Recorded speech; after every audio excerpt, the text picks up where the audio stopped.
Hello everyone, কেমন আছেন সবাই? আশা করি সবাই ভালো আছেন। আমিও আপনাদের দোয়া আল্লাহর রহমতে আলহামদুলিল্লাহ ভালো আছি। তো আজকে আমি আপনাদের সাথে শেয়ার করব গরুর মাংসের দম বিরিয়ানি। তো দেখুন, গরুর মাংসটা আগেই আমি রান্না করে রেখেছিলাম জয়ফল, জয়িত্রী আর আদা রসুন বাটা দিয়ে, আর সাথে দিয়ে দিয়েছিলাম ধনিয়া, জিরা ফাঁকি দিয়ে খুব ভালো করে কষিয়ে রান্না করে নিয়েছি। সাথে কয়েকটা আলু দিয়ে দিছিলাম। এবার পাত্রের মধ্যে মাংসটা দিয়ে আমি দেখুন আগে থেকে পোলাওয়ের চালটা সিদ্ধ করে রেখেছিলাম 50%, সেই পোলাওয়ের চালটাও এবার দিয়ে দিলাম। এবার দেখুন অর্ধেকটা পোলাওয়ের চাল দিয়ে এর মধ্যে আমি কিছুটা কাঁচামরিচ দিয়ে দিলাম।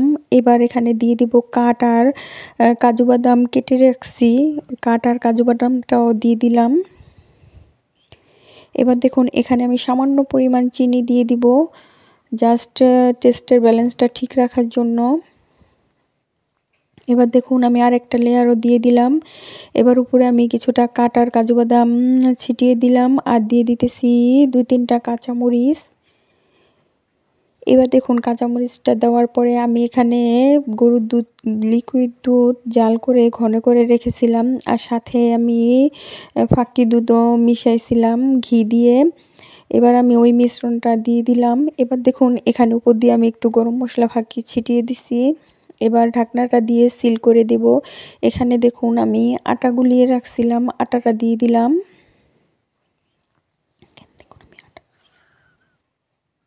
এবার আটাটা দিয়ে খুব ভালো করে সিল করে নেব। দেখুন এই পর্যায়ে আমার খুব ভালো করে সিল করা হয়ে গেছে। এবার আমি এটা চুলার উপরে বসিয়ে দেব। দেখুন চুলার উপরে বসিয়ে আমি চুলার একদম হাই হিটে রাখছি। দেখুন চুলার হিটটা আপনাদের দেখিয়ে দিলাম। এইভাবে আমি 5 মিনিট ঘড়ি ধরে রান্না করব।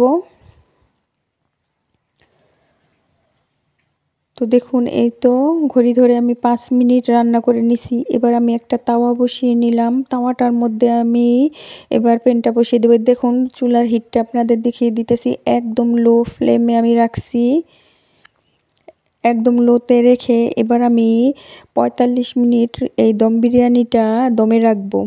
দেখুন এই তো 45 মিনিট হয়ে গেছে। এবার আমি চুলাটা অফ করে দেব। 45 মিনিট পর আমি চুলাটা বন্ধ করে দিলাম। এবার আমি এটাকে রেস্টে রাখবো কিছুক্ষণ, তারপরে এটার ঢাকনাটা খুলে নেব একটু ঠান্ডা হয়ে যাওয়ার পরে। এই তো প্রায় আধা ঘন্টা পর এবার আমি ঢাকনাটা খুলতেছি। দেখুন মাশাল্লাহ বিরিয়ানিটা অনেক সুন্দর হয়েছে। ঢাকনাটা খোলার পরেই একদম গ্রানে ভরে গেছে। দেখুন আলহামদুলিল্লাহ খুবই সুন্দর হয়েছে। এটা খেতেও কিন্তু অসম্ভব মজা হয়েছিল। আপনারা এই দম বিরিয়ানিটা রান্না করে বাসায় খেয়ে দেখবেন, আশা করি সবার কাছে ভালো লাগবে। তো দেখুন কালারটা কতটা সুন্দর হয়েছে। আর এই দম বিরিয়ানিটা খেতে কিন্তু অসাধারণ হয়। আজকে যদি আমার এই ভিডিওটা ভালো লাগে লাইক কমেন্ট শেয়ার করবেন।